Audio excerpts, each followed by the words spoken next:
Hey folks, I'm Chris and I'm your Commander Mechanic. We recently received the full set list for Streets of New Capenna, a set I've been looking forward to a lot. The full list is linked in the description.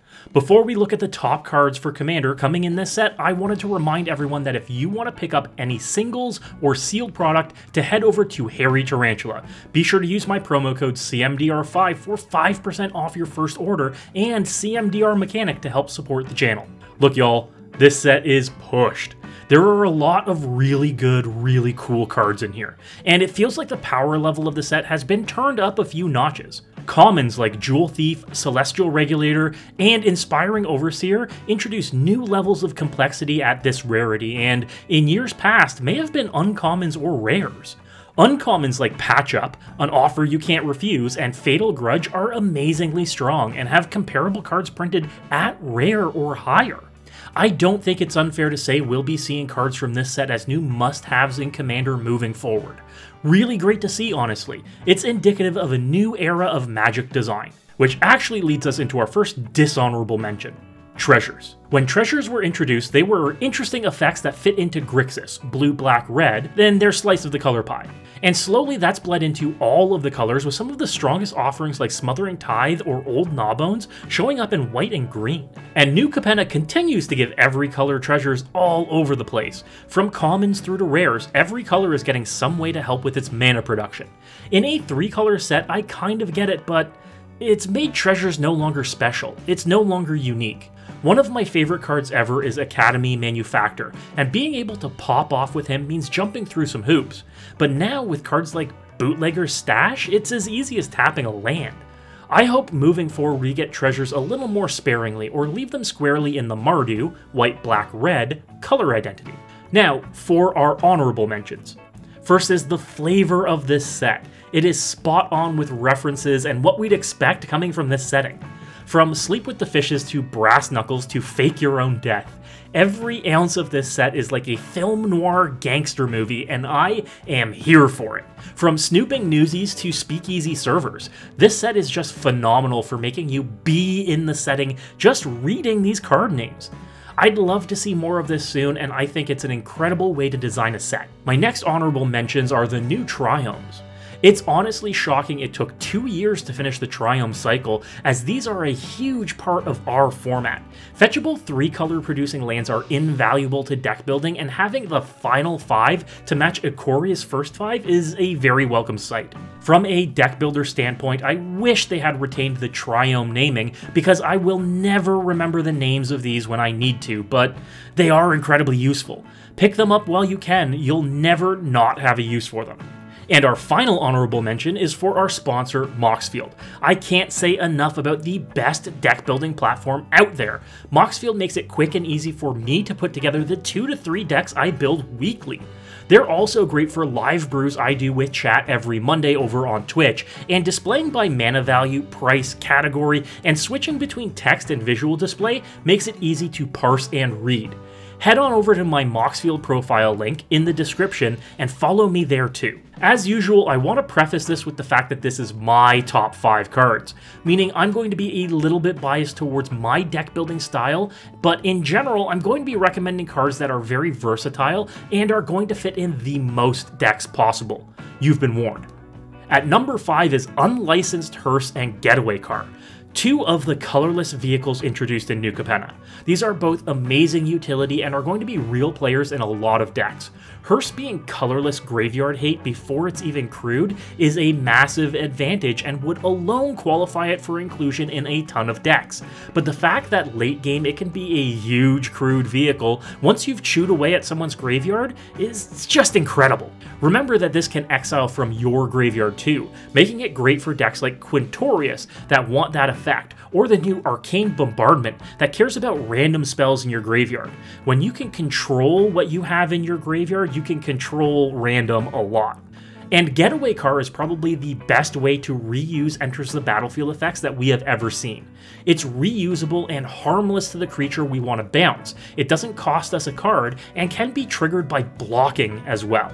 Yes, it helps bounce Dockside Extortionist, everyone's favorite Let's Abuse It card, but it will also bounce anything else like a Stoneforge Mystic, or your entire board if you want. Just because it has a crew cost of 1 doesn't mean you can't overcrew it. These two vehicles are fantastic utility if vehicles are going to be used sparingly throughout the sets coming up.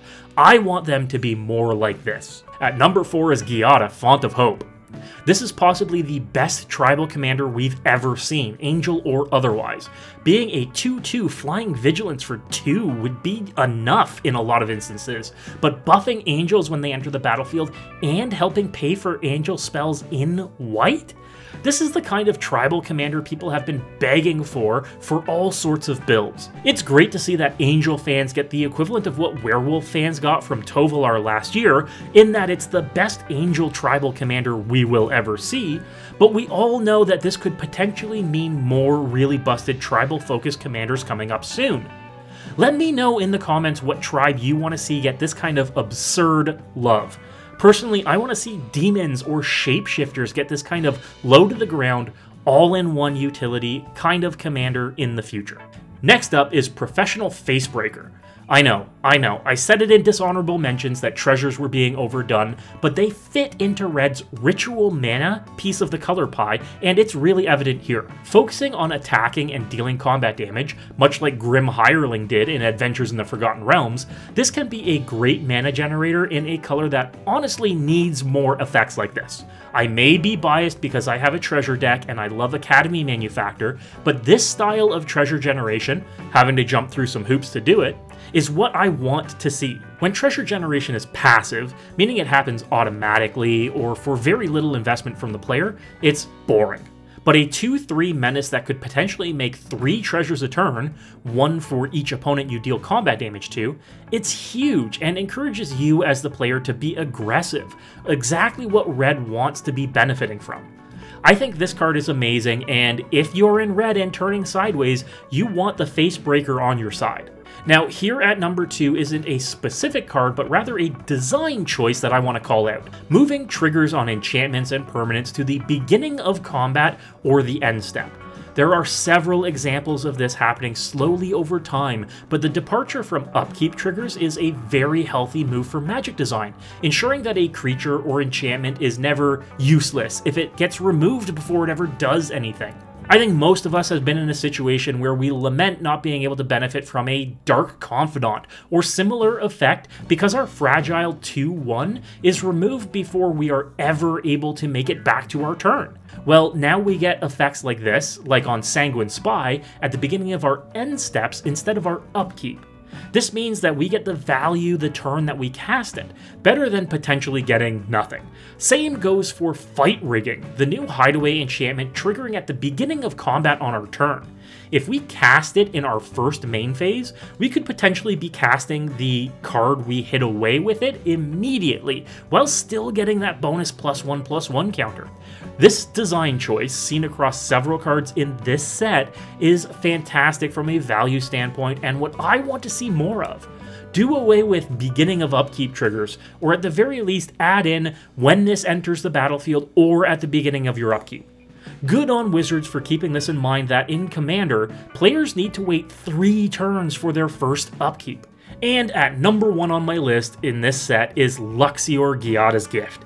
If you saw my recent brew for Perry the Pulverizer, linked up top, you'll know that this card immediately got my brain going with possibilities.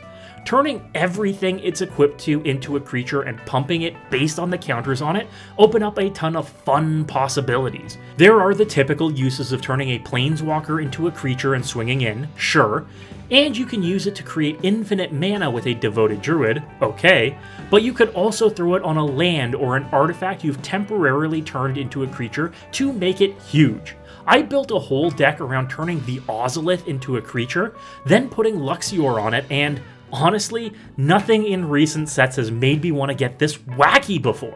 I love it. It's unique and interesting, and it's hands down my favorite card in the set so far. Let me know what you think of my top 5 and what makes your top 5 list. Let me know in the comments below what your favorite cards of the set are, and be sure to like and subscribe. We are closing in on 10,000 subs here on the channel, and every like and sub really helps. As always, folks, good luck and have fun.